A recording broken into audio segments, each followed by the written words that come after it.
It's happening, Paul. I told you it would happen. They're taking over. No, they're assimilating us. Hello, and welcome to Shut Up and Take My One Good Thing. Oh, that's so nice of you. Thank you. And also just sounds pretty naughty. Shut up and take my one good One thing. good thing. It's the only good thing about Everything me. else is Yeah. Guess what that thing is? terrible personality, but good in bed. How you doing? My penis is stable, but intermittent. Now, we don't have the setup for that joke, so it's just a confession from you now. It's a pretty good dick, though. One that's stable but intermittent. That's what I thought. Yeah. Anyway, I don't know. gives you room to grow. Depends how predictable it is. There's definitely room to grow.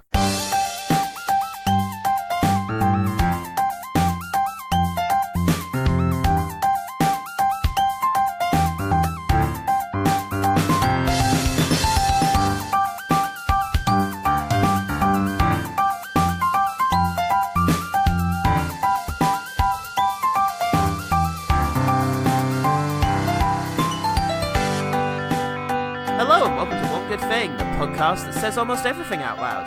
Even this. I'm Paul Salt, I'm One Good Thing host Paul Goodman. and they're back again. Firstly, for Blood and Spines, it's Baby Beard Media. Introduce each one of yourself once. I'm Ellen. I'm Phil. I'm Sean. Nicely done. Good. Hello. Hi. Aren't they good listeners at home? Thanks. We've been at it for a while. Today they've insisted that we return to the dense jungle to be hunted by the Predator. Predators just don't sit around making hats out of rib cages. They conquered space. But that's not what's on the horizon. Should I be worried? Riley. I think you know what is on the ship.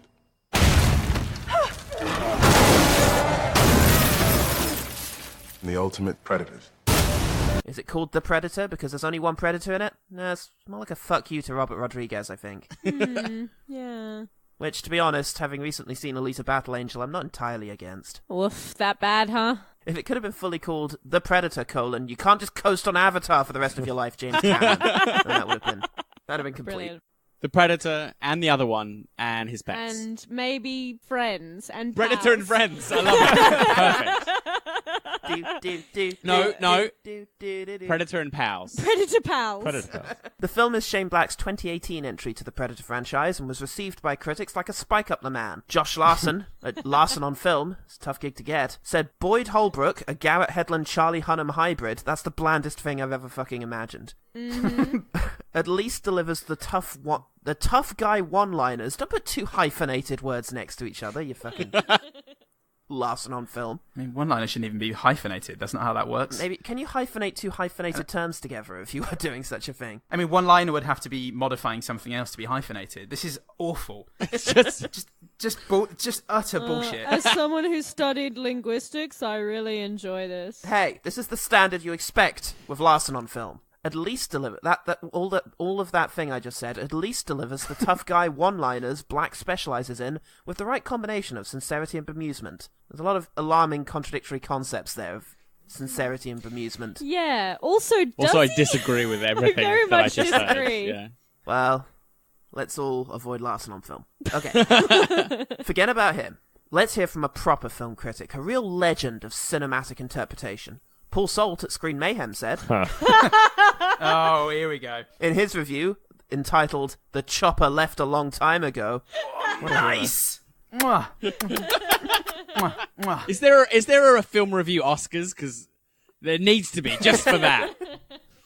Yeah, what a brilliant title. I bet he's wonderful in bed. He says, unusually for a Shane Black film, very little time is spent on character. Everyone is whip smart and cool as ice, with varying degrees of conviction, making the characters largely interchangeable. McKenna later reminisces about his squad of misfits, saying, "These are the ones no one will remember." He was right. Whoa. Take that, Oh, you somebody did a else. self-burn. Come on. You used the fucking film against the film. It's Oh, you should be a writer, Paul. Paul You Sol. did. He knows what's up. I say let's hear more. I didn't need to rewatch this fucking thing as the pain of it. I could have just read Yes. that review. I feel the same way. Oh god, well the public liked it well enough it seems. It made twice its budget, so probably broke even when marketing is considered because of the magic of Hollywood. Aw. Now, I assume this guy's name is Chris Stanway, but I've written it Christ, so I'm gonna stick with it. Christ. Christ Stanway at Amazon. I think this film is suffering from the same kind of problems that Star Wars films have. The fans are watching something new through rose-tinted... No, don't try and get me through my love of The Last Jedi. This is not a comparable situation. Last Jedi's great, people are dumb. Predators is bad, people are dumb. This film is definitely not pushing the leftist No. agenda. Sadly, I wish it were. Typical virtue signaling Predator race. Hybridization is just another word for intersectionality. Only the Chads survive. He's here looking for an ally. I'm pretty sure that this next guy, his name is James, but I have written it as Christ again, so I'll stick with it. Christ at Amazon. Fuck, Paul Salt's good. Christ at Amazon said, "Whoever conceived the idea of making this a comedy was so far off the mark, it's unbelievable. I'm so disappointed it's unbelievable. This movie is worse than I could have imagined." Well, you seem to have a fairly limited imagination. He's very incredulous, isn't he? Just like came down for the second coming. Was like, oh, let's see a movie before we What's we on? kick this before we kick this off proper. Sees the Predator and was like, what? I Unbelievable. I left you alone for what? Like for a few thousand years. I can't. I was going to save you all, but now you can fuck off. You're done. Yeah. Oh, thanks, Shane Black. Oh, Okay, so, Paul and members of Baby Beard Media, you beautiful motherfuckers. Good day. thank you. Oh. What's one thing about The Predator that made you want to change your name from Gaylord to Nebraska? The complete lack of tension at any point in the film. 4 words. Tourette's, gaslighting, disability jokes. That's why. Also, you have characters. Annoyingly, I hate that this is a trope for comedy, like pointing out meta humor, but then they just go back on themselves anyway. It's just like a cornucopia of dick. I hate Wow. it. It's That so sounds far up fantastic. its own asshole that it can't even like tell what's a joke and what's not, and like Okay. what's subversing. Okay, leave some a for the rest of trope. the hour. So, Leave some for the rest of the sorry, hour. sorry. Turn this around to the plot description, Mike. Yes. Well, let's all climb up its own asshole and really examine what went wrong here. So, and I really fucking hate to pull this ripcord, I'm very afraid, but somebody, or everybody, tell me what happens in The Predator. Oh, I'll be the first to climb out of this asshole. Into. No, stay in the arsehole. No. Otherwise you can't talk. Look, I'm going to poke my head out. It and then echoes. I'll see what it's like, and you guys can follow me when it's done. Long time ago in a galaxy far, far away. It's not The Last Jedi! As of now, I am calling them Rogue Predator and Uber Predator. Okay, that makes sense. How we designate them from now on. Uber Predator's following Rogue Predator. Rogue Predator has the ability to jump through space, and so does so. Uber Predator also has this ability, decides to go get some petrol or fucking something to give Rogue Predator some time to Well, maybe he gallivant. had another lift he had to go pick up. So, Could be Uber good. joke. Rogue Predator crash lands to Earth, takes several hours to crash once hitting the atmosphere, and during that time we get introduced to our very charismatic lead, Captain Quinn McKenna. 2 morons really making bets on whether a drug cartel has executed these hostages. I believe that was implied, yeah. Just checking. I'm in for 2 of them. When the thing is flying through space, the camera dwells for a little bit on a pod inside of his ship. Oh, yes. Ooh, I wonder if that has some sort of special thing inside of it. Maybe a certain character from the original franchise who's recently gotten back into acting, but let's not spoil it. We'll see how that plays out later. Also, this opening looks like it's from fucking 2003. Like, Best year. Yeah. Good year for film. fine vintage for CGI. McKenna, our hero, has his first face-off with Rogue Predator. And, that goes about as well as one might expect. He discovers some alien tech, decides to put his hands all over The alien goo. the blood because, Sniff it. surely you're not trained against, dealing with that sort of shit, right? No, Absolutely not. You stick your fingers in it. Yeah, give right. it a little rubby rub. Yeah. Put it under your schnoz. Learn that in the army. It's honestly never come up. Well, is it like in cop shows how this is not how any cop would ever They always act dab it. Yeah. They on the always tongue. dab the cocaine and lick it. I was That could be honestly anything. expecting him to do that. I was like, is he gonna dab it on It's his predator tongue? blood. you have no way of knowing that. It seems the Predator, Rogue Predator, having crash land, is already skinning people and stringing them up. Yeah. Maybe that's just like his method of dealing with stress. And he Like, decides. God, that crash was a bit something. I need to ground myself. Like, it's raining here. Hang on. Predator umbrella. He made a little umbrella. I can justify every death that the rogue predator gives out to everyone except the first few people. Maybe he's like Alcoholics Anonymous kind of thing. Like he knows he has he's a got his, problem. Can't break the his habit. chip, and he's just like, oh, Hi, damn it! I'm George. I'm a predator. I have to kill things. Do you think maybe he killed it like on impact, like, and he was just like, oh, this might as well my string him bad. Strung it up so nobody would trip over it. Might as well skin him and fuck him. He also manages to take off his helmet and wrist thingy. Gauntlets. Yes, in the let's- crash. We'll talk about that later. And instead of getting those on before going predating. Predating. Oh, This is way older than you think this is. Something flies out of this gauntlet and cuts a man in half. And another thing comes out of this gauntlet, and our main character thinks, Yes. "Yeah, I'll eat it." Oh yes, yeah, that was my note. What if poop? Why would you eat it? Does that come up again? What about when you poop it Later on, out? he just has He it, poops right? it out much later. Yeah, and that doesn't happen yet. Yeah, never mind how many days have passed since he did that. So ostensibly he had to do it, shit it out, pick it out again, and go, all right, two's a good one. Will Traeger is who we're introduced to next, the first of several villains in the piece. Remember, they're large, they're fast, and fucking you up's their idea of tourism. Do you know he's a villain? Oh, yeah. Not because he's eating an apple, because he's just chewing on some... It's Nicorette. Nicorette. It's like nicotine guns. It's- Like a lot of it. Yeah. A lot. It's a 2018 apple. So Traeger is on the hunt for Quinn. Quinn has this technology at his disposal and he wants to have evidence of it, so he mails it off to his own personal P.O. box. We have Rory in the classroom. Rory has what can playfully be considered Hollywood autism. Yeah.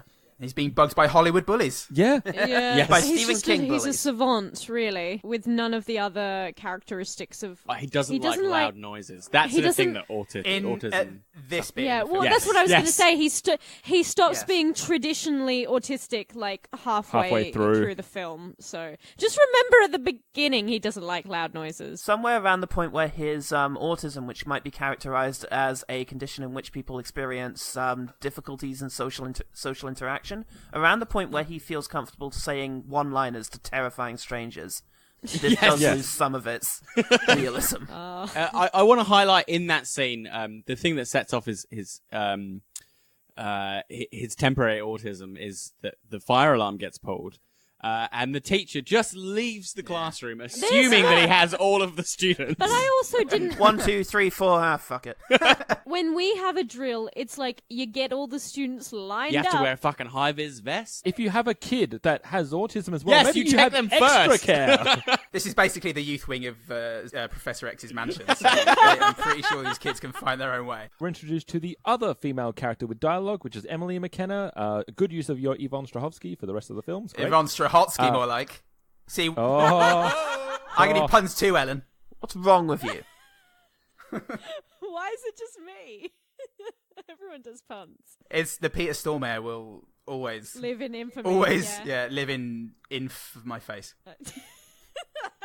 Oh, fuck me. Come on, let's move on. Olivia Munn. that'd Yes, be great. we have to move on. No. We're missing a crucial piece of information. Is that the package that Quinn McKenna had decided to go to the P.O. box is actually going to his actual house, Going to Rory. which has Rory and Emily, yes. his ex-wife, there. We then smash cut to a very weird introduction to Casey Brackett, and she is a evolutionary biologist, and that's all you need to know about her for the rest of the film. Yep, and she's standing in a park with a dog. Awkwardly. And the FBI come up, and they're like, hey, you've got to come with us. Don't worry, my agent will look after the dog. And it's like, who's the agent who has to look after the dog? Whose job is that? He is the luckiest man in this film. That's true. He went to a Dairy Queen. It's great. He had 3 coffees. Everyone else got murdered. He just got to hang out with a dog for the whole film. They should have kept amazing. cutting back to him. Just like He should running be and the laughing down Rosencrantz the and beach. Guildenstern of this film. McKenna gets placed onto a bus that is going to take him to prison, but then we get to meet the ragtag group of bastards, Oh, which includes Captain Boomerang. Greyjoy, the Irish magician. Fuck, he's a magician. Nettles, the religious one that currently has 2 legs. Yep. Baxley, the Punisher with Tourette's. Coil, which is humorless Key with the humor peeled away. Whoa, hey! And Gaylord Nebraska Williams, the BBF with a funny first name. That'll get him. There's a couple of things I'd like to touch upon that happens to Olivia Munn at this stage. First of all, she experiences a visual cue from The Dark Knight Rises, which I'm describing as the room-ovator. The room that looks like a room but is actually an elevator. Oh, yes. Patent pending. And then the next thing that gets you into the secret base is a plot device that gets the main female character naked. As quickly as possible. Yeah. You gotta get them titties out, otherwise what's the point of having a woman? Yeah. How would you know they're a woman unless they're naked at least 3 times? We also got Jake Busey's titties, so Yeah. something for everyone. And we've been asking for so long. Worth noticing, Busey's- noting, by the way, that Jake Busey is obviously, while being Gary Busey's son, is also the son of Gary Busey's character in Predator 2. Oh. Which is very clever. Is that true? Yes, it's absolutely okay. true. Yeah. They introduced the goofiest science team ever. We've been aware of the Predator for 20 years. Do you reckon it needs any more restraints than what it's got currently? No. Ah, it's pretty good. You not know what that they strong. should do? They should tie down each of his individual dreads. Be some great I hate slapstick. this. At this stage, the Predator wakes up and breaks free and murders everyone in the room. Sure does. Olivia Munn has the great idea to maybe speak to the guy who first saw it, and they're like, "Hey, We never thought of that. we never thought of that." They state specifically that he knows something, and then they don't think to ask him about it. Oh my god! So Rogue Predator breaks out, and Brackett very handily keeps up with the Predator. Oh yeah. While this is happening, the newly coined loonies break out. They all escape from the bus, and that allows both Olivia Munn and the loonies to congregate together and complete their group that will be with each other for the rest of the film for no discernible reason. Yes. Yay. She shoots herself on the Can't foot wait. with a dart. Comedy. Yeah. Well, Yeah. you know, bloody woman. She ends up unconscious. They take her back to, after failing to capture Rogue Predator, they go back to a hotel room where they leave Olivia Munn with... Olivia Munn. Yeah. They leave Olivia Munn Basically. with... I live here, Mumple. they leave her with the soldiers. McKenna asks his new best friend, Hey, you think she's safe in there with them? The girl? They're soldiers, man. Sleepy ladies? Nah, man. oh yeah, because the US military famously doesn't have a sexual right. assault problem. There have been a whole bunch of surveys and scandals and controversies over the last 10 years, all of which say it's not a problem. Also, they clearly don't know how to interact with a fucking woman because they build. It's basically like Snow White and the Seven Dwarfs. Where as she's sleeping, they're like, "What is this fragile creature? We must build a shrine to her." And they're leaving her all these objects, and they're like, "Oh, does she need different lady air? Espresso? What, does she eat the same food we do? What do we do with the women's? Like, it's so stupid. They're all grown men." Something occurred to me at this stage, which is, that was an odd line, weirdly sort of pro-military. Hang on a minute, there's been an awful lot of military equipment and uniforms and stuff around the place at this stage. I reckon that a coin. recruitment bloke probably got a look over the script before shooting started. All of the soldiers take some time out to laugh at a terrified woman and her genuinely fearful reactions of being in a room full of men she doesn't know. I said it's okay.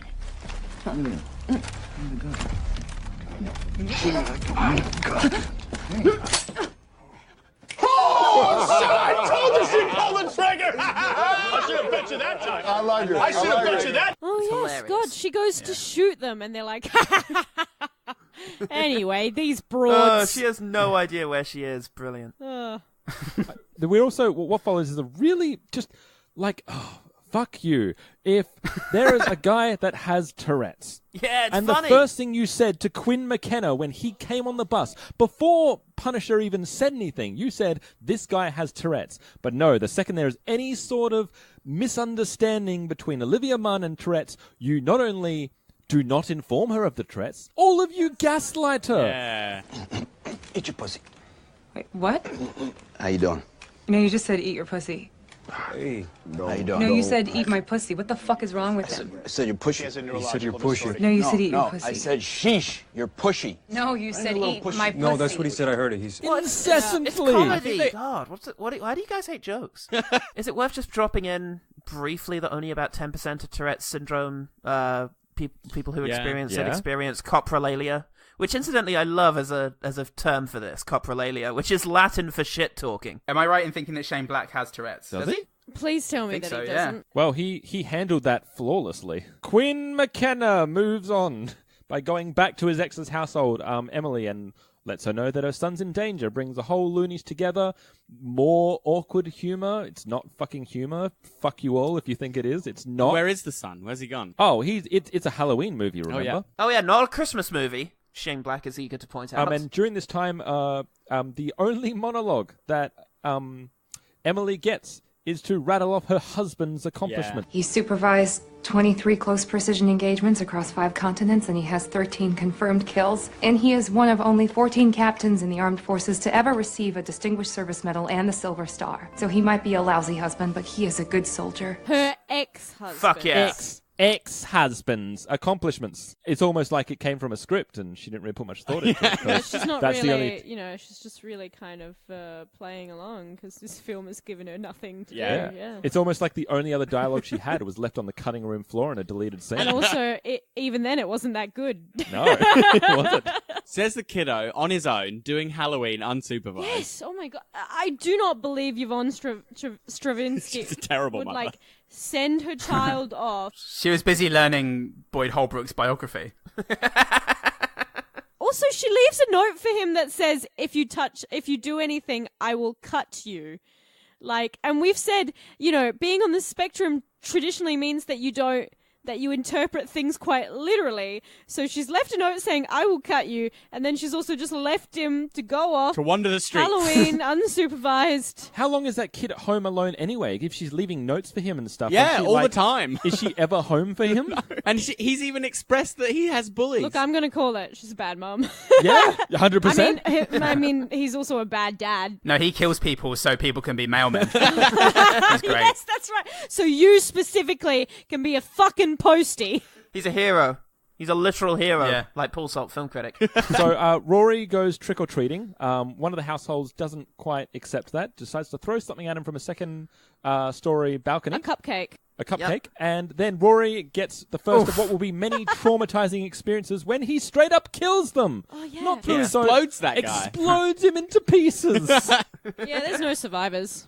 No. That whole house is disintegrated. There's not even any dental Elderly mum records in which downstairs. to identify the body. Like, that dude's fucked. Gone. And like the fact that he tries to scare the bullies off with the helmet means he knows it was him. Like, he's Yeah, fully that's aware. It's like, yeah, I did that. That's not going to have any ramifications later in life. Also, he doesn't react to the explosion. No. Like, He- it's Like not a badass. Not all loud noises, then. Yeah, he Not doesn't how, mind. not how autism works. Maybe the helmet, because the predators never react to explosions, so maybe the predator pipes in some really calming jazz whenever there's an explosion. Rory goes to the one place that makes him feel safe. A couple of things are going to happen. Rory goes to a park that makes him feel safe. Nebraska steals a cop car with ease. And the predator dogs appear. The predator, which is also now a tracker and takes its predator dogs, which look like predators, which means they are a predator or... You know how sometimes people look like their dogs? No. It's like that. He used to be a normal guy till he got that fucking dog. If you see a skinless naked Sean on 4 legs Yeah. following me around, then we can talk. Yeah, that's the dog that you will adopt one day, Sean. Don't fight it. They end up in a school. They have a fight. That rogue predator is there, and then also Uber predator is there, and they fight. Rogue predator then is killed by Uber predator, and Uber predator just sort of tears out his spines. And look, a spine isn't that easy to just tear out, even on a predator. It took Predator 87 a while to do it. It was his whole afternoon. Like, all the while that massive, though, Dutch this one. was, Yeah. like, putting all those traps together, all that Predator 87 was doing was taking that spine out. It took fucking ages. It really is. Like, if you've ever deboned a fish, it's like, Yeah, ah, it's tough, fucking... yeah. He cared about his craft. My next note is that they end up at this weird farm. At which point, Olivia Munn describes that autism might be the next stage in in this sort of human evolution. Yeah, which makes sure, me to why think that not? If human beings having really severe social issues is the next stage of human evolution, then I'm okay with that. You're doing We're- well. we're You're pretty ahead, much- you're ahead of the curve. We're pretty much already there, aren't we? Yeah. Yeah. Facebook and Twitter are that exist to push us into that next stage. Nice, Yeah. nice. I'm glad. Oh, fuck. They're the catalyst. The prophecy's coming true. I've got to go. They go to the farm, they hang out there for a while. Traeger eventually finds them there, they get interrogated. Through that time, through the miracle of Hollywood autism, the son, Rory, makes complete accurate drawings of exactly where the spaceship is going to be, which is discovered by Traeger and the Uber Predator. And then, because Traeger then takes Rory away to find the spaceship, because he knows he'll need Hollywood autism, the good guys then steal a helicopter. They do, off screen. They're just about to kill McKenna, and he says, "Yeah, you know what your mistake was, though? What's that? You made me lie to my son. Oh, well, let's just kill him. No, I think he's setting something up. What lie? What was the lie that we made you say? No, don't shoot him yet. Let's hear him out." One other thing, which is that at some stage it gets said that the Predators have brought a gift for the human race. Oh, what's that? Could it be a 1980s action star who's recently started acting again? No. Who's in that pod from earlier? Oh, let's find out. No, it can't be. Brackett manages to show that she can both pick locks and operate grenades. Fine, I guess. Evolution. Look, everybody raise their hands who studied evolutionary biology here. None of you? That's what I thought. Lockpicking and grenades. All of it. I think it's very well worth mentioning is, as a film, you cannot bring up a joke about someone being retarded, call that out as a word that you should not use, and then follow up by making the joke anyway. That does not absolve you from making that sort of word choice and joke. No, it's a terrible handling it's like, of that. No, it's a bold new movement, because imagine this. Imagine having a cake, right? Having it. But what do you do with that cake, then? You get the idea. I mean, you can literally physically have your cake and eat it. It's a very misguided proverb. But once you've eaten it... why am I buying a cake if not to fucking eat it? Or how do I eat it without having it? I blame society, honestly. Therefore, I should be able to make as many R-word jokes as I like. So yeah, let's all do that. So everyone then congregates where the rogue Batman's spaceship is. Because Rory has autism, he knows how all alien tech works and so is able to get into the ship, which is fine. Yep. The loonies descend upon the ship. There's a big, long shootout. Once again, there's a traumatic experience where Rory sees a guy killed right in front of him, but his dad makes a quip about it, so it's okay. Yeah, it's fine. Yeah. Oh, it's all a game. Human life is a game. As long as it's not fire alarms. And he doesn't play first-person shooters or any violent video games. Or listen to the rap. That's the real villain here. At some point, Jacob Tremblay gets put inside of a pod, and I make the note, so the pods are usually made to contain people, are they? Oh! I hope that doesn't come up later. I hope you're not disappointed, Paul. They're going to be so disappointed when Adrian Brody steps out.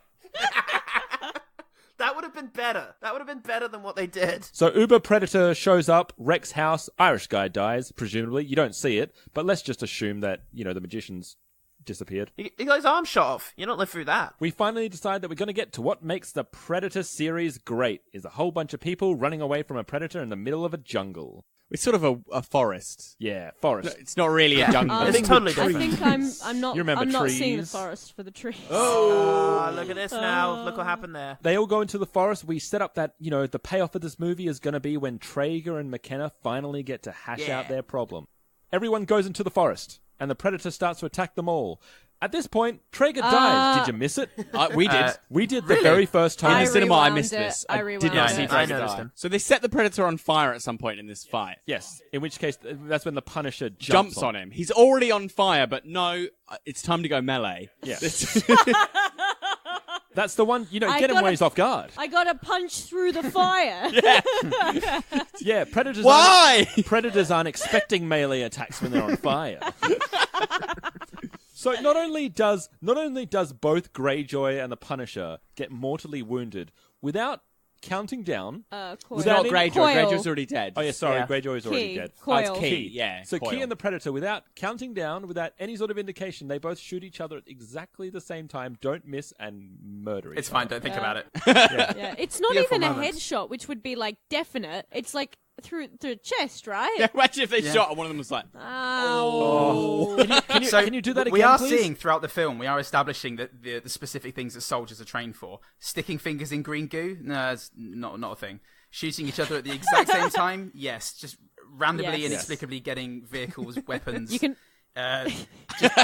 Special access. You can only try the scenes. Yeah, you got to have fine. your priorities, Paul. And you can only try the quips. shooting thing once, though, so you can't really practice. Got a so then woman, there's the main- put her to sleep, give her an espresso, give her an unloaded gun, see what happens. The main twist of the film occurs when we realize that the McKenna that the Predator was after was not the big McKenna, it was the small McKenna. Whoa. He wants his autism for himself.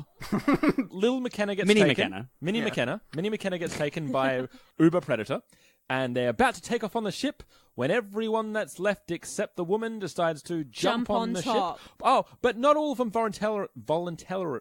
Fuck me. What's the word I want? Voluntarily. Thank you. I blame society. As a religious man who currently has 2 legs is thrown onto the ship. Oh no, I forgot about that. That makes what's about to happen so much worse. Right? So Nebraska is directly responsible for the fact that once the force fields come up, 3 things happen. Number 1, Holbrook decides to go under the shields. Yeah. Smart man. That's smart. Number 2, Nebraska decides to jump on top of the shields. Less smart. And Nettles. Then Nettles decides to do neither of those things. He's agnostic about it. Right? Pick a side. Fulfills his... I'm out, guys. Thanks. and gets cut off at pretty much the waist and then slips Oh off. no, it's like below the knee. It's, So it's a bit higher than the It's knee. technicalities, No, guys. it's like- It's really not It's, important. it's definitely higher than... At his shin. That was the last we heard of the At Baby his Beard shin. crew. I have watched this twice. Let's just fade them out here, and it just goes back to you and me. And then Nebraska fulfills his whole film arc. He wanted to commit suicide. He commits suicide. Yay! So they managed to get it down to its last bit of health. And now it's time, as we all know, for a good old-fashioned 80s one-liner before he kills him. Oh, what's it gonna be? The original's such a classic. He's like, What are you? Shut the fuck up. It's meant to be a callback because the line's used about 2 other places in the film. That classic line. That fucking zinger. My issue with this scene is more to do with the way the Uber Predator loves to pull people in half, spike them the moment he sees them, or blow them up, or shoot them with harpoons. But when he's face to face with McKenna and Brackett, he's like, "Oh, just toss you over Toss there, him to the side. just a light lob." He's a vicious killer, and he pulls his punches. You would expect the Predator to pick someone. he's- yeah, guys, he's but you would really expect tired. it to pick someone up. It's been a and, hell like, of a day. Throw it to a tree with enough force to compact its fucking spine. Something. If I was going through my room and I'm trying to find something and I need to toss some pillows aside, that's the way I would do it. To the side you go. Anyway. At this stage, after the Predator is finally defeated, he decides that he's going to go through the trinkets that all of the men awkwardly left on Olivia Munn and bury them as a sort of memorial. And he's going through the names he has Winters, Jonathan. Pincus. And I'm I don't know any of these names. I don't know who you're referring to. Who's Any of carrying all fucking these people. mementos into the forest? Did they all just decide, okay, we reckon that Holbrook is going to be the one that survives. Let's give all our mementos to him, because he'll be the one that... So, when they're dying, they're like, Holbrook, I want you to have this. This fucking dice. Or Have whatever. this candy I don't bar. know, it's just whatever's in my Who's pocket. making- Have this hula man. And also, lady. Sean said one of them, you see the cues, the playing card and the unicorn. You see them and recognize them. What the fuck is the hula? The hula girl. When does the hula girl come up? I don't recognize any of them. Who was the playing card? Remember, he's a magician for Yeah. one scene only. One scene only. Or 2 times if Oh, you include yeah, the right. deleted So that scene. was Game of Thrones. Now that they've killed off the only sinister government person, the government's now quite friendly. So they're just hanging out there. Alien now. Now it's time. Here we go, guys. We've set it up quite a few times throughout the movie. We've all seen it. We've taken time out of incredible action sequences to focus on this fucking thing. It's the gift to the human race. And the room kid is looking at a screen and says, "Oh, there's a description of what it is. What is it? It's hard to make out, but it looks like it says Dutch." Or it looks like it says xenomorph. No, it actually says predator killer, but that could still be Arnie or an alien egg or something really cool. Okay, here it Or comes. Adrian It's opening. Brody. Or Adrian Brody. Oh my god, it's opening. It's an Iron Man suit that looks like a predator. When it lands on that timid scientist, he does a cool pose Da-da-da-da-da-da. and shinks his knives out, despite the fact that he's absolutely terrified. Yeah. Fuck! fuck, this is infectious. And then, wait, we've got to have that wonderful, wonderful one-liner. That's my new suit, Bubba. Hope they got it in the 42 long.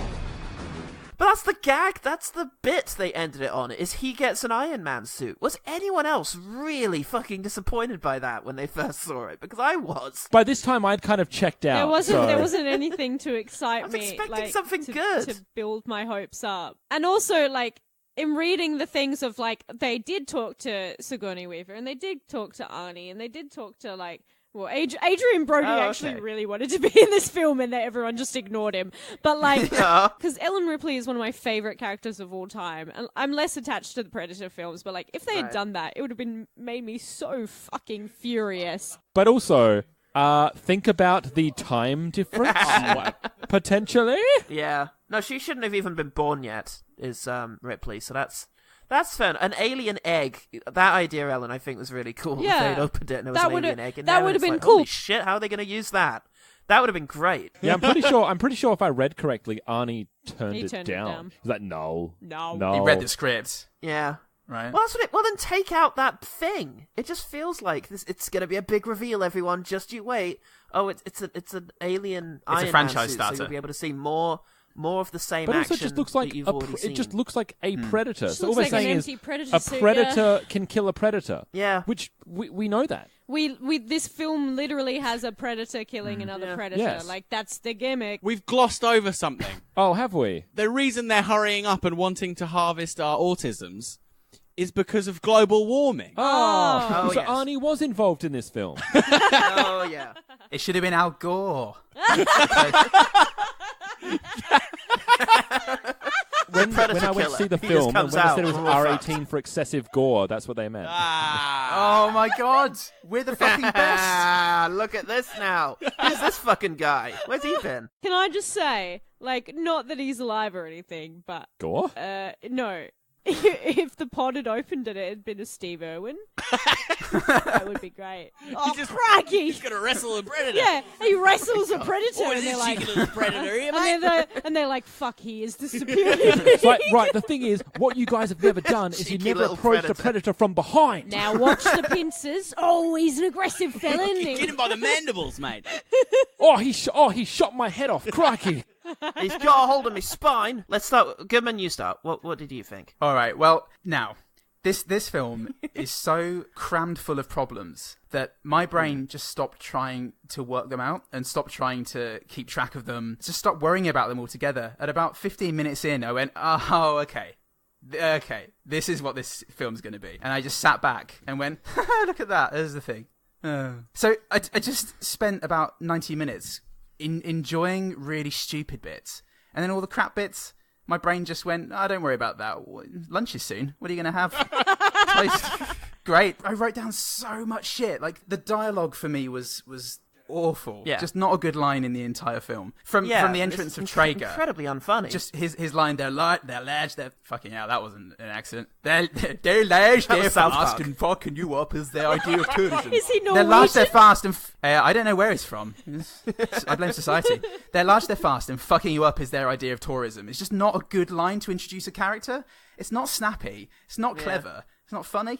So, and just that and Asperger's, I think, was the other big opening gambit that I latched onto. And just from that onwards, my brain went, oh, it doesn't matter. This is just nonsense. Yeah, I think it's quite revealing that this is a Shane Black film, and yet none of my good things are lines of dialogue. That's incredible to me. He's the dialogue guy. Just as a quick bit of background, myself and Phil actually went and saw this at the cinema because we just wanted a big dumb action film that we could switch our brains off and just be entertained with for about an hour and a half. And what How we got, dumb did you want what it? we got was this 2-hour piece of absolute shit. And it's just a thing for me where I'm starting to get a theory now that Shane Black isn't as good as everyone thinks he is. I mean, I enjoy The Nice Guys, like it's one of my favorite films of 2016, but this film is just lazy, it's boring. I don't think I laughed once. I thought a few actiony things were cool, and there are some moments where I go, there's some elements that, you know, if everything was tonally consistent, I could point to and go, yeah, this is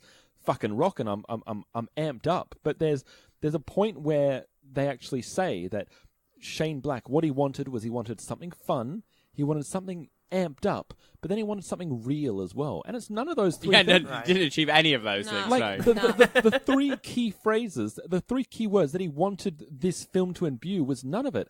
And, you know, you look at it through the lens of 2019 as well, as you just got, like, jokes about people with disability and clearly gaslighting people, and Tourette's is apparently still funny in 2019, and autism is a superpower, but we're not really saying anything by including a character that has autism. Like, we act like we're normalizing it, but we're not. It's just, it's just uninspired. And I just didn't really enjoy it. I'm still haven't forgiven Sean quite for this movie. And I like dumb fucking movies. Obviously, I really enjoy Hansel and Gretel Witch Hunters. I love all the Evil Dead. They are so enjoyable and so fun. And there was just no fun to be had here. It's like, as everyone said, there were no jokes. The characters were so two-dimensional that they should have been jokes, but instead there was nothing to make fun of because it wasn't clever. And then they try and do little winky cute things like try and be a bit meta about the original movie, but it's not a joke still. It's just being like, oh, remember that Predator? Remember? Anyway, fuck you. Get to the choppers. Oh, yeah, the choppers line. Yes, the choppers, and technically, and also, it's one of my pet peeves of people being like, technically, and yet they make so many mistakes, and it's like, if you're going to go back on yourself and be like, it's not a predator, it's a hunter, and they're like, yeah, but we think this is cooler, and then to make so many other mistakes about different things, like you can't have wrist gauntlets, that's not a thing. Gauntlet is a glove, you fuck. A chopper is a specific motorcycle, and those motorcycles are not choppers. Anyway, sorry, I got quite heated, and similarly, it's made me retroactively dislike Shane Black. Don't do that. Which is bad, because what I've begun to realize about a lot of his things, because Kiss Kiss Bang Bang and The Nice Guys are two of my favorite films, right? Yeah. But what I realize is Shane Black hides behind a lot of famous tropes, and because he's able to manipulate that through clever writing, he justifies still having the harmful trope and having a lot of women as dressing, and women like just, you know, kind of not quite fridging women, but things like that, and also the fact that he covered for a rapist is reprehensible, and I think he should just go in the bin with all the other terrible men that are cancelled now. And my take on what everyone's already been saying is that this movie is insubstantial. Yeah, nothing feels like it has any weight to it. It's so cartoonish. The characters, as you said at the beginning, are interchangeable. There's no stakes, so there is no ticking clock. There's no single direction that the characters have, or a goal that they have to achieve. They just sort of run from one situation to the other. They just sort of bounce through. Everybody is goofy. Everybody quips. Everybody is capable of everything, including the scientist. She fires an assault rifle at the very end of the film, like she's born with one in her arms. She outruns a predator. She outruns a predator and a ship. So there's nothing to get your teeth into, sink your claws in. Nice. It just wafts past you. You just slide off a spaceship. Yeah, without any... Without legless nettles.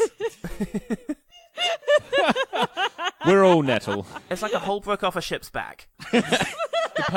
As far as my personal experience goes, the effect of this was, rather than like turning my brain off as it did for Goodman, was it just gave me this rising rage throughout as I waited for it to kind of get going, lift you up, amp you up, itself out, or amp me up, or fill me with any kind of tension. I feel very much the same and way. as all of those things were just replaced with questions about why is this happening, how did that happen, why did they make that choice,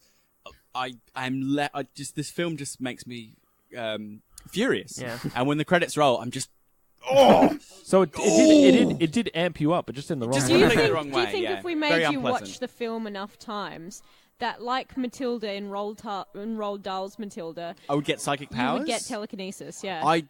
It's worth a try. All right. Yeah. Stay tuned. Well, I've watched. Oh no, it's not. No, wait. So, from my perspective, I agree with most of what has been said. It's all the characters are completely interchangeable. There's no stakes really. But the big thing for me about that is the fact that this movie sold itself as being a violent movie, like it's going to be a big gore fest.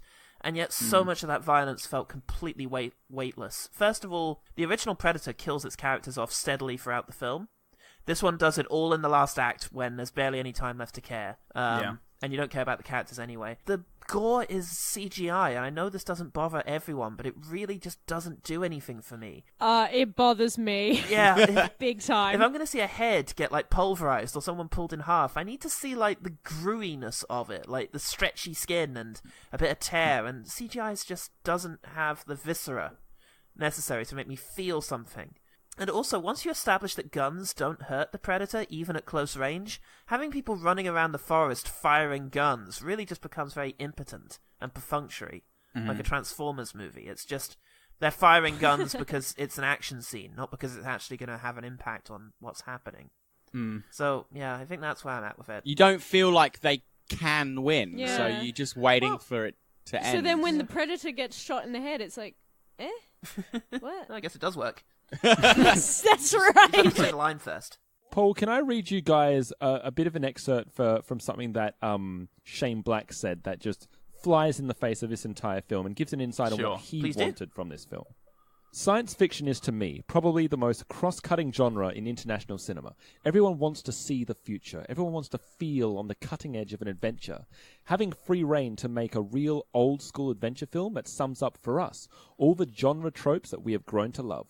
That's what I think makes it bigger. Whatever's in our heads that we can stuff into this thing, we chose to put in. To pack this thing with images, ideas, You know all who does hopefully that making really a well? stew. Edgar Wright. Like, he uses all the inspiration of things that he loves into his film, and he jam-packs, like, every little aside is a visual gag and whatever. It's not... He doesn't feel make stuffed lazy in, though. fucking films. He's not like, what are all No, you're right. His stew has a stop. Not literally everything in the pantry. Like, oh, there's some cat food, bung it in. Some bones. I don't know. I would say that if Shane Black if the Predator is a stew, then an Edgar Wright film is more like sushi. Everything is so precise, Yes, that's and a everything really is good there, analogy. like fucking. Yeah. You surgery. spend 10 years on the rice alone. Yeah. I mean, and that stew, he's just thrown into your face and it's just dripping all over you. You want stew? Here's your stew. Oh. He also talked about wanting to do where he's saying, oh, look, you don't always have to, like, I hate seeing these movies where you see the Predator straight away in full shot and none of the mystery is there. Like, I like it when you can only see the Predator He didn't kind say of like that. an You see the alien and blah, blah, blah. Predator And I all think the you time. see the He fucking was just Predator in a straight flat away white. the whole way He's the through. first character. That makes me think, is there any history here in which this movie had reshoots or got the final edit taken off of him? Because this... No. There were, like, there were reshoots. The quote that Right. he actually said was, though, is that I'm so happy that we got free reign to do whatever we wanted. Maybe they did when they were filming. Is what the studio told me to say. There was a massive reshoot of the third act, though, wasn't there? Oh, I do. Yeah, it shows. Yeah, it was presented. It was presented to test audiences, and they said they didn't like the ending. I can't remember what it was, but it was reshot, and What, and they liked this one? which would explain the crazy things of just the loonies. Is there a nickname as well, by the way? Which is very cool, giving yourself a nickname. When they just show up with a new van with weapons and stuff, which I thought was like just a joke in the film of how the fuck do these guys keep getting this? Yeah. This is crazy. But then which I kind of enjoyed, but then I realised it was reshoots and just really sloppy editing. And I do wonder if it got to the point where Shane Black just went, I don't give a fuck about this anymore. Fuck all your... I hate this. I hate you. I think we've now laid out the problems with this. Shall we quickfire, or did anyone have anything else to say? I'm very interested in Shane Black having Tourette's, because it makes me wonder at his intention with including a character with Tourette's in it. It's just interesting, because whether or not this is him feeling comfortable about using it to normalize it, I'm not sure, but he's kind of going for So laughs. it's just, I work with a lot of disabled people, and I have noticed, and we've remarked upon, they have remarked upon it between themselves. There is a habit amongst the people at work to make a lot of really fucking offensive jokes about disability because they're allowed to, because they have, they're experiencing it, and it's the way they kind of normalize it with each other. Yes. But when a third person comes in and observes, it can be really uncomfortable sometimes. You have to be careful with that. So maybe there's a little bit of that. He kind of thought, oh, well, I have Tourette's, therefore I'm just going to do jokes about it. Not really realizing that from the perspective of anyone else, those jokes seem pretty inappropriate and stigmatizing. But they're not original jokes that feel like they come from that perspective. No. Because the joke that Tourette's people swear inappropriately is fucking old hat. Cliched It's and not true. It doesn't speak to the inner world of a Tourette's person. You'd be like, oh, I didn't know that. That's hilarious. That obviously comes from a real experience. Wow, funny and true. I was just about to say, good humor comes from the living truth of the thing. Yeah. Whereas, and Hannah Gadsby has talked about this, about making jokes about herself being a lesbian and not being a traditional female. That it's like self-deprecating humor. Like, it's not humor, it's humiliation. And that we do it to ourselves in order to give ourselves permission to even speak. Because it's kind of like, well, hello, everybody else to the world. It's okay because I am making fun of what I am. And in this, I'm ingratiating myself to you. And that's just... It's not good. It's not good at all. And It's not good, especially when people go, oh, no, don't say that. You've got a lot, good stuff going on. You're like, oh, no, it was a joke. Oh, shit, I can never see you again now.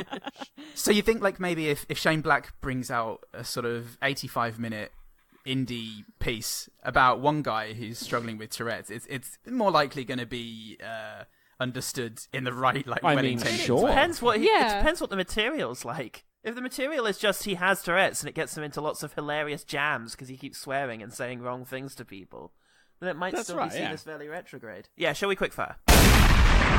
Quickfire.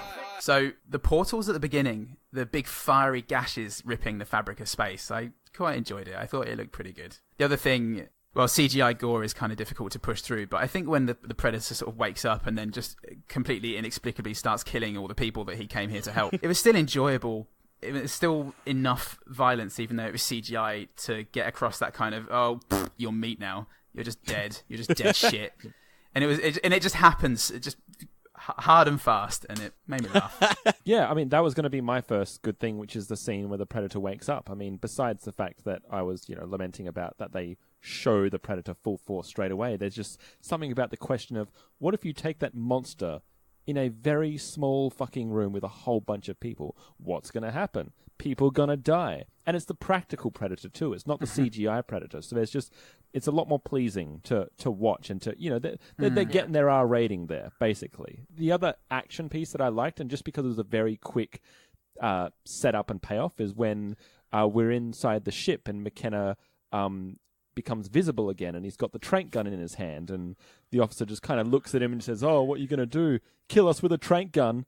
And he just says, well, yeah, basically. And just point blank shoots someone in the eye with a trank gun, which is, I'm like, too right, that's going to kill someone. It's kind of funny. I enjoy that. I don't know. That felt a little bit more Shane Black humor, that if the whole film had that kind of feel, it makes a lot more sense and would be a lot more fun. Despite the fact that it traumatizes the kid standing right next to him. So something that really made me laugh, and I was very glad for it since it was in the first 5 minutes or so.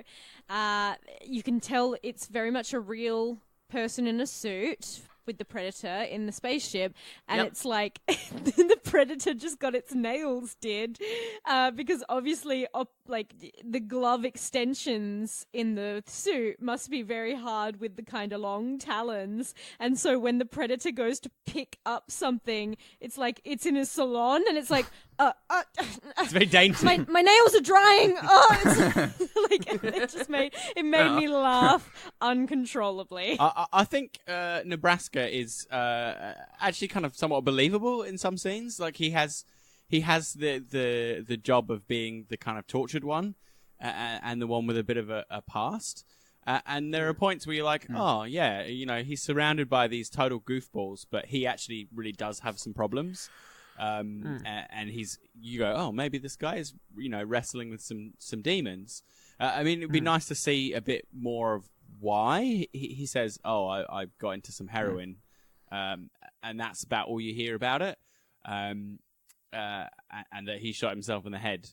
But he has sort of a burning intensity to him, a sort of quiet intensity that kind of, in a slightly different context, maybe could have been enhanced rather than just sort of feeling out of place. Cool. Well, yes, I'll have a line of his then, because there were two moments that I quite liked in the introductions to the group of misfits, and the first one is after the Gaylord line, when he said, the guy says, "Oh, yeah, that's probably a good call," and he just says, "Yeah, I thought so," which is a line he's actually used before. Shane Black, he used it in the original Lethal Weapon. When Murtaugh is asked, "How do you know that guy?" And he's like, "Oh, he saved my life in Vietnam." And Riggs says, "Oh, that was nice of him." He's like, "Yeah, I thought so." That was fun. The other just look that I like from that introduction is they're talking about the guy who always tells jokes, and they're saying something like he killed a bunch of people in friendly fire or something like that, and he gives a look back as a sort of cheeky whoops.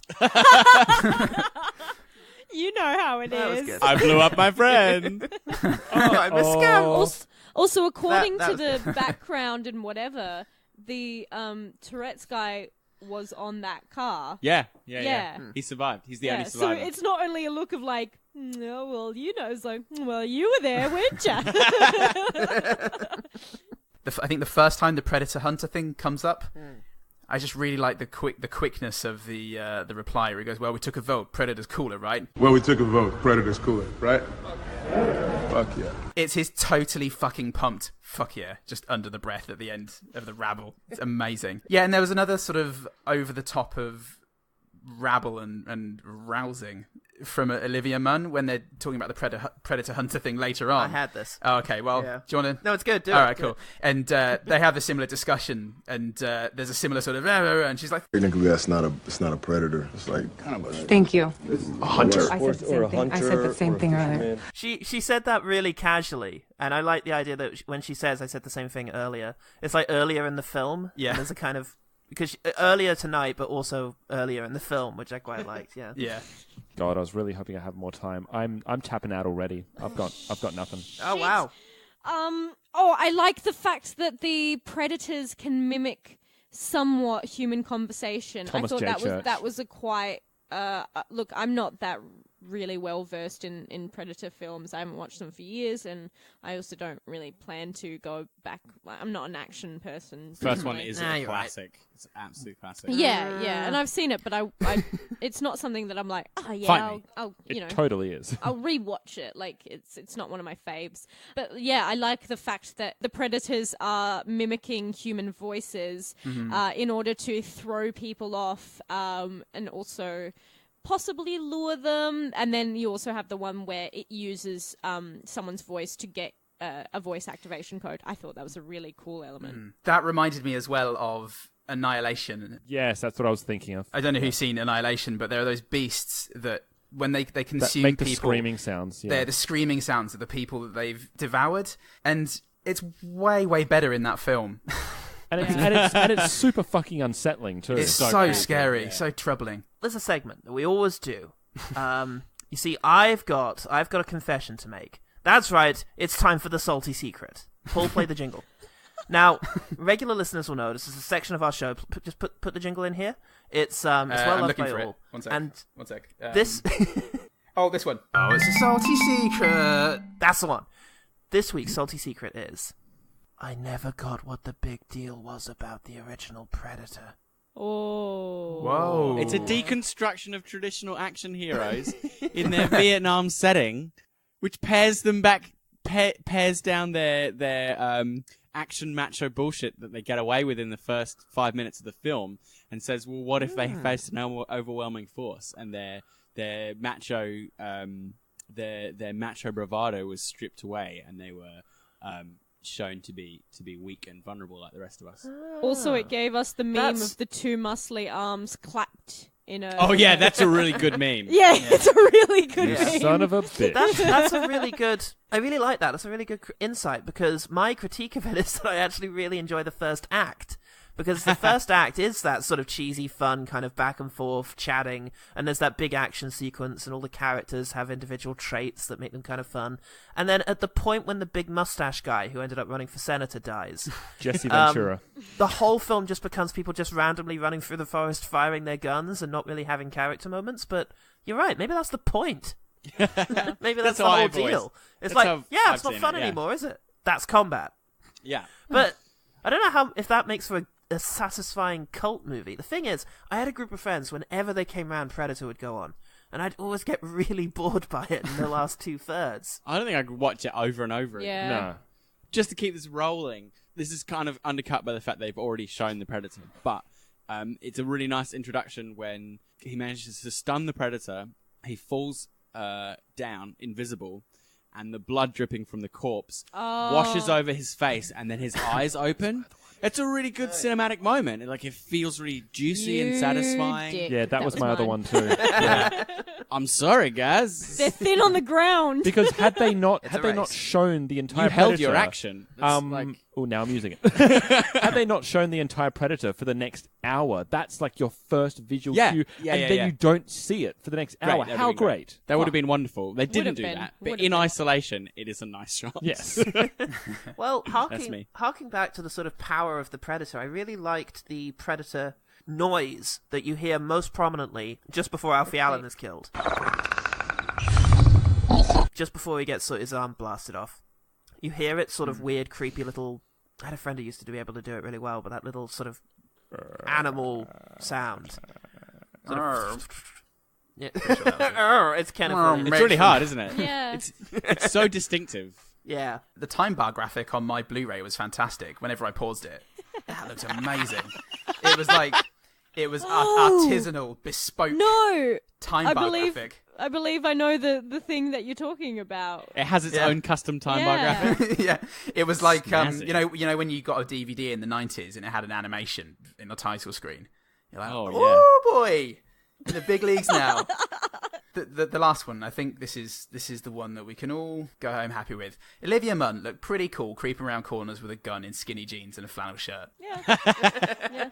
She was very delicate in the way she sort of padded around. They're pretty cool. I can give you one thing, actually, which is, once again, this is another one where they completely undercut it later.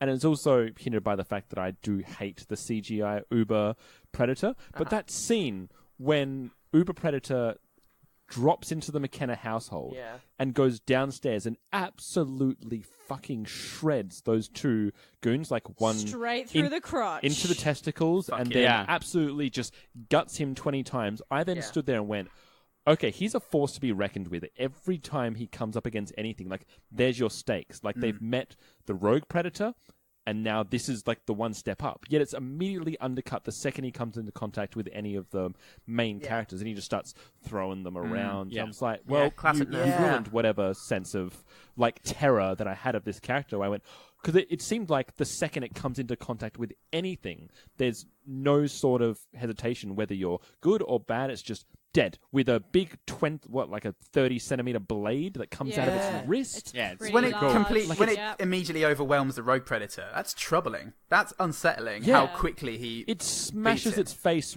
right in Yeah. and just caves it in. Like, you go, all right, yeah, cool, they're fucked.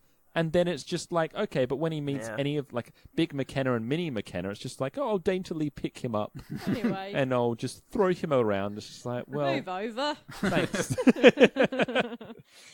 So this is kind of cheating, but like my final good thing about this movie is just the movie's fucking hubris in certain moments.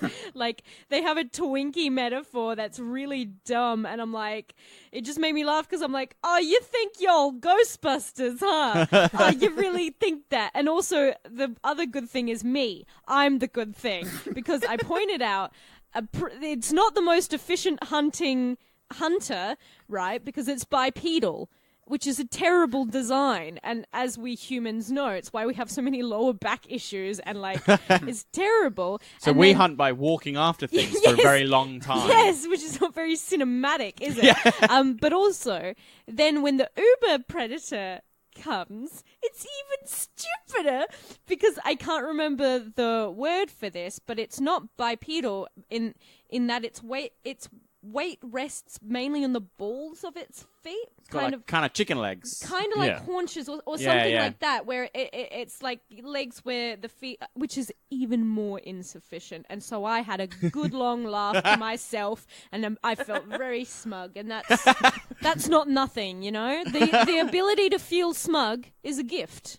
I thought you were going to say Thanks, when the ultimate predator shows up, it's not even bipedal, it's unipedal. It's hopping all the way through its pogo stick. If he was really the ultimate predator, he would be a wheel. He'd be just one wheel. How good if the two dogs come out and then just on a unicycle just comes. Oh, that takes me. So my last good thing is that on their own, the predator dogs, or like having them have like helper animals like a hunter, is not a bad idea. Okay. Like it kind of adds a kind of nice original element to the predator lore. It adds to the lore. Yeah, they don't necessarily have to be predator dogs with dreadlocks. That's a little bit, it's a bit on the nose. What if they had been predator birds of prey?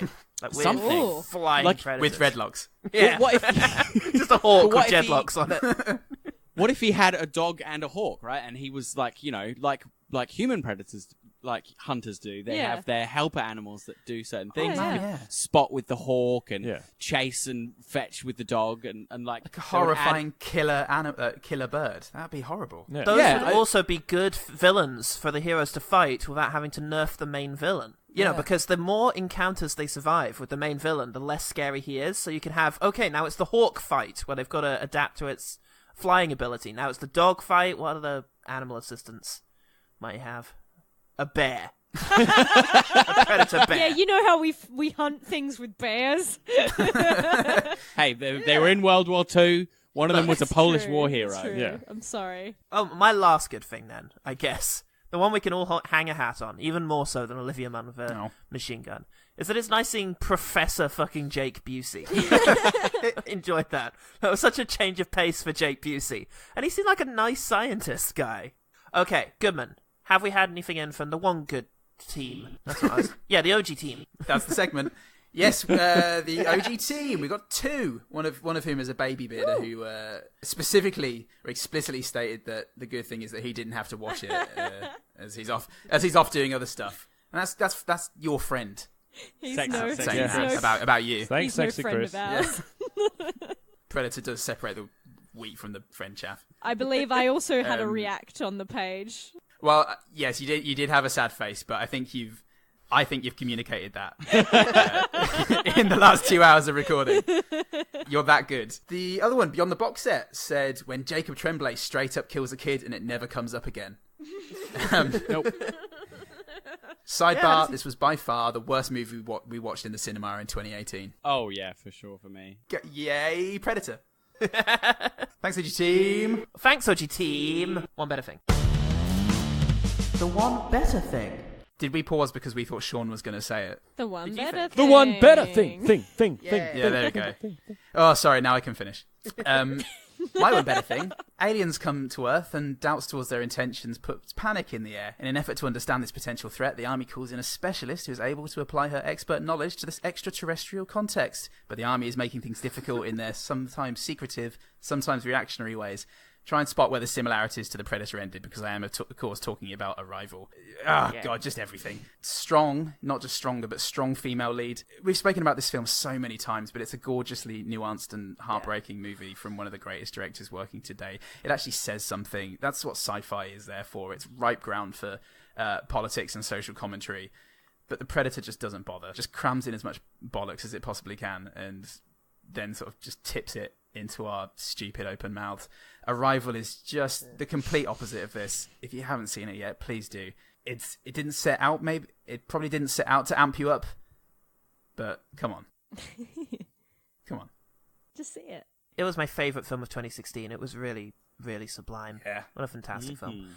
Mm-hmm. All right, so what do we know about what Shane Black intended with this film? He wanted it to be fun. He wanted it to be amped up. He wanted it to ground you, but he also wanted to explore getting a ragtag bunch of people together, really expounding on what sci-fi could do, what the adventure genre and the action genre, making things both funny yet poignant and yet expanding on an existing property. So all those things together, That gives me Serenity. Serenity is one of my favorite sci-fi films of all time. I actually came to Serenity before I came to Firefly, which is weird. And I thoroughly adored it, went back and watched Firefly and thoroughly adored Serenity even more. I think it's just a really well-crafted sci-fi film that perfectly balances multiple genres, especially looking up to 7 main characters on the screen, giving them more than 2 personality traits to rub together, making you care about each one, and the action sequences, especially towards the third act, are just absolutely riveting and engaging and have stakes attached to them. If anyone has not watched Serenity, they should go out and watch it. But watch Firefly first. In the right order. Okay, I was almost going to say Pacific Rim, but y'all don't need me to say Pacific Rim enough because I fucking love that. It's super dumb, but in the best kind of way. Very good. It's a fist pump in a movie. And that's called Stacker Pentecost. Yes, come on. Yeah, what more do you fucking want, people? Gypsy Danger. Yeah, anyway. So my actual film that I'm going to recommend is Lilo and Stitch.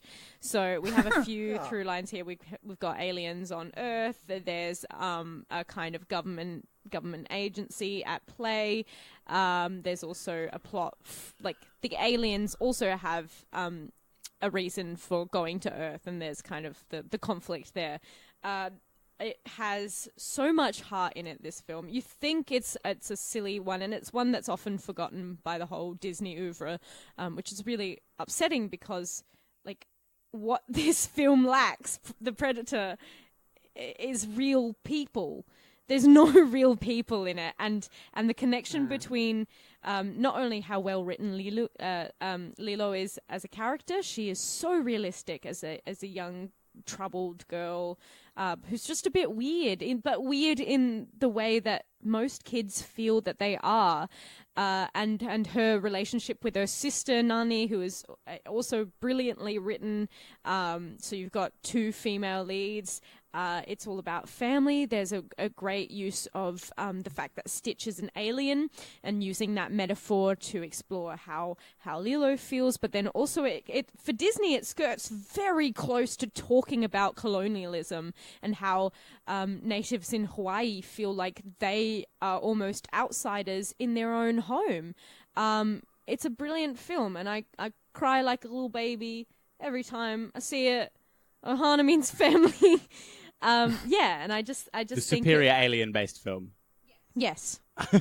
Yeah, and them's fighting words, and Lilo and Stitch. And I really think people who have seen it once, like when it came out, and have forgotten it, should really rewatch it because there's so much heart. There's so many good things about it. So interplanetary peril, some with us, some against us, and the beginning of a franchise that later went off the rails with CGI out the wazoo.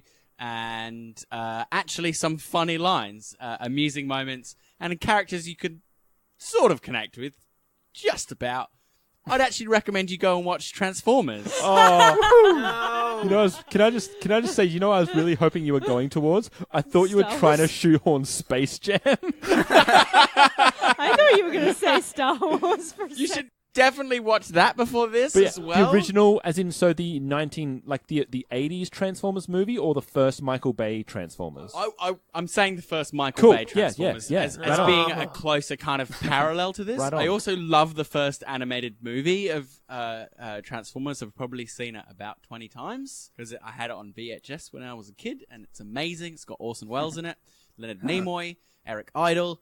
It's just fantastic. So I've just changed my recommendation to Get behind this one. Transformers, the animated movie. As from everything, the 80s. as we progressed, you just like kept crossing off intelligent films on your recommendation. You're like, this isn't going to work at all. No, but genuinely, I think in terms of what this movie was trying to achieve, and what the Michael Bay Transformers does before all the crap that goes, the Mark Wahlberg based crap that goes on top of it.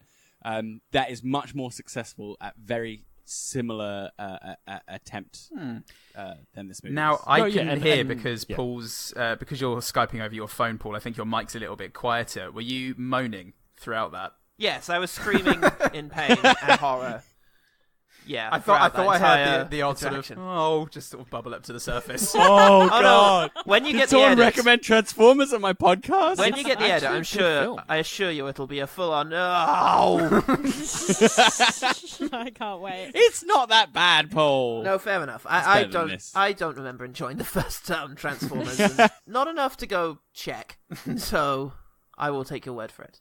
All right, my one better thing then is a film that is a sort of recent, very violent but incredibly entertaining sci-fi genre-bending film about a ragtag group of heroes who go into a situation they're not comfortable with. They're from the army, and they need to try and resolve a threat that is sort of beyond their understanding. The film is Overlord, a 2018 film for us.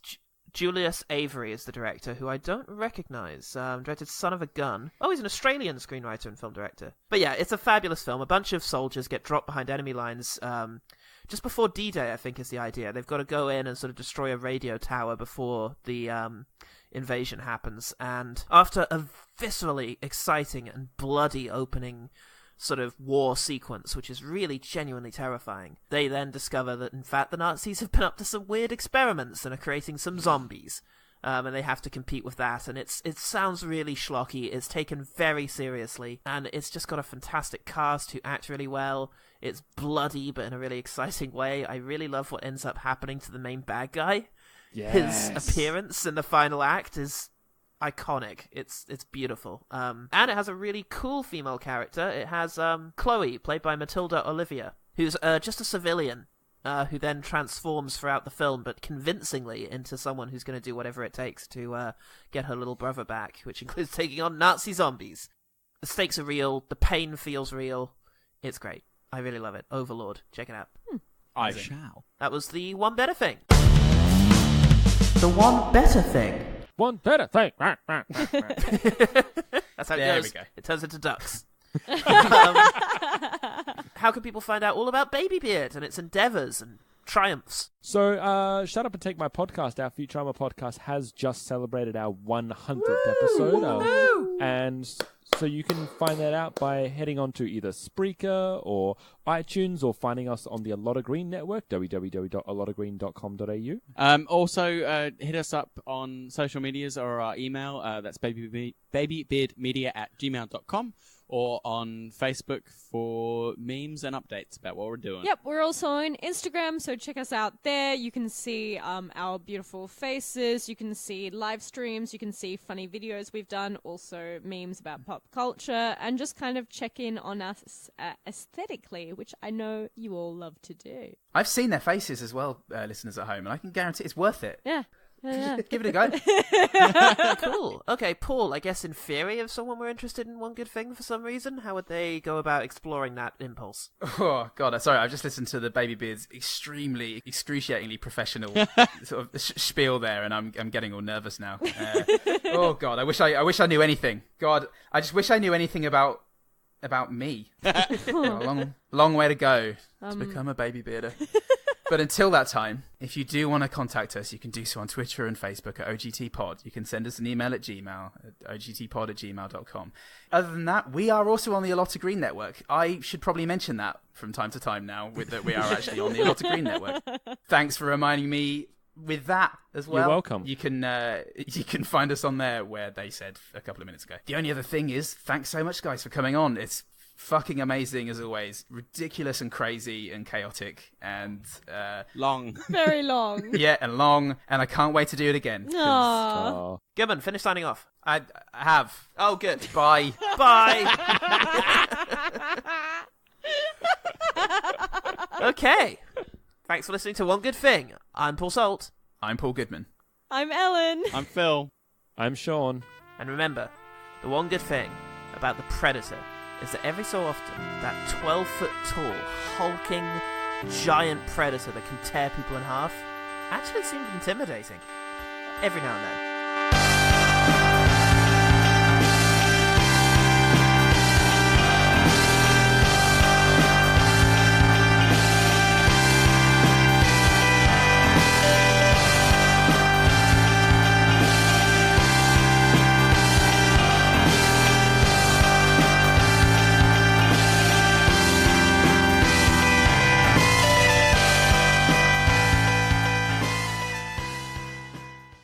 Ivan Strahotsky, more like. What's wrong with you?